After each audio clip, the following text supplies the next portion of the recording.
پڑھنا جس کو تلاوت کہتے ہیں وہ تو سب صحیح ہے. لوگ عربی الفاظ پڑھتے ہیں، جن کو عربی نہیں آتی وہ پھر اس کا ترجمہ بھی پڑھتے ہیں.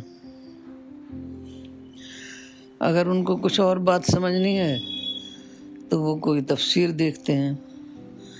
تو یہ تو ہر ایک کو معلوم ہے کہ کیسے پڑھا جائے.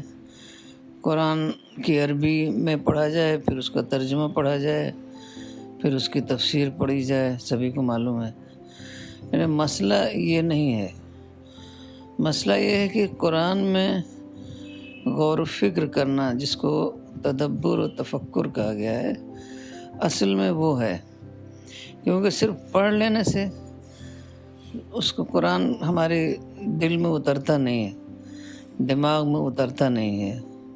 ایسے فرض کیجئے آپ نے نماز پڑھی تو آپ کو یاد بھی نہیں رہتا کیا پڑھا، کیونکہ اتنے زمانے سے ہم پڑھتے آئے ہیں، وہ سب زبان ازبر یاد ہو گیا ہے. وہ پڑھتے جاتے ہیں، وہ یاد بھی نہیں ہوتا کیا پڑھا ہم نے. تو جب تک ہم وہاں رکیں گے نہیں، اس کو غور و فکر نہیں کریں گے کیا ہم نے پڑھا ہے، کیا تعلیم ہم کو آج ملی ہے قرآن سے، اور وہ کس طریقے سے ہمارے زندگی پر ہم اس کو کس طرح اپلائی کریں.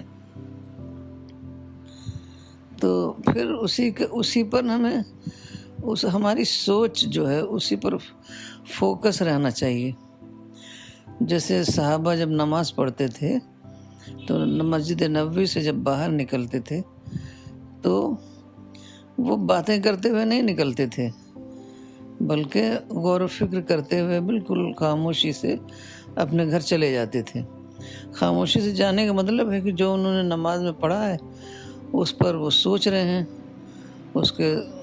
کیونکہ قرآن کے جو ہیں بہت سارے گہرے معنی ہوتے ہیں، بہت سارے آسپیکٹ ہوتے ہیں. تو وہ غور و فکر سے ہی سمجھ میں آتے ہیں. بار بار قرآن میں کہا گیا ہے کہ کیوں وہ لوگ غور و فکر کیوں نہیں کرتے. تو اس کا مطلب ہی ہے کہ بغیر غور و فکر کے سمجھ میں نہیں آئے گا. دوسری بات ہے کہ ہمارا لائف سٹائل. اگر ہمارا لائف سٹائل ایک دم دنیا دار، ہماری دنیا دارانہ زندگی ہم گزار رہے ہیں، اور ہمارا دماغ جو ہے کہیں اور لگا ہوا ہے، تو قرآن ہمارے سمجھ میں آئے گا نہیں. ہم چاہے اس کو ہمیں عربی آتی ہو تب بھی نہیں سمجھ میں آئے گا، ترجمے کے ساتھ پڑھیں گے تب بھی سمجھ میں نہیں آئے گا. کیونکہ ہمارا جو سوچ ہے نا وہ کچھ اور ہوگی. ہماری سوچ لگی ہوئی. میں اس کا ایک مثال آپ کو دیتی ہوں کہ میں سیریل وغیرہ نہیں دیکھتی ہوں، مگر مجھ سے کسی نے کہا کہ فلاں سیریل جو ہے بہت اچھا ہے، اس کو آپ دیکھیے. تو میں نے دیکھا سیریل، سچ مچ وہ بہت اچھا تھا. وہ بہت ہی کیریکٹرز بہت ہی اچھے تھے، اسٹوری بہت اچھی تھی، اور اس طریقے سے لگ رہا تھا جیسے بالکل ریئل لائف کیریکٹرز ہیں وہ. تو میں اس کو کافی ڈرامے تو آج کل تقریباً 30 سیریل تھے اس کے.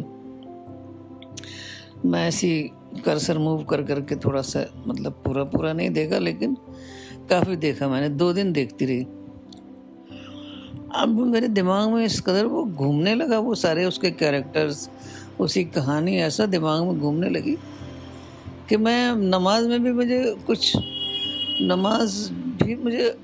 جیسے اس کی جو ایک اسپرٹ ہوتی ہے نا، ہم لوگ مولانا کے کمرے میں وہ ہوتی ہے. آج کل مولانا کے کمرے میں ہی باجماعت نماز ہوتی ہے. جتنے بھی لوگ ہوتے ہیں وہ اس میں شامل ہو جاتے ہیں، تو میں بھی اس میں شامل ہوتی ہوں. تو بہت ہی پوری اسپرٹ کے ساتھ نماز ہوتی ہے. لیکن وہ ڈرامہ دیکھنے کے بعد تو دماغ ہی میرا اس میں لگے نا، فوکس ہی نہ کر پائے. 2 دن تو ڈرامہ دیکھا، پھر 2-3 دن میرا اسی کہانی میں گھومتا رہا دماغ. اس سے میرے کو سمجھ میں آیا کہ کیوں لوگ آج تک یہ سوال کر رہے ہیں کہ قرآن کیسے سمجھیں. کیونکہ ان کا دماغ تو کہیں اور لگا ہوا ہے. کچھ لوگوں کا دماغ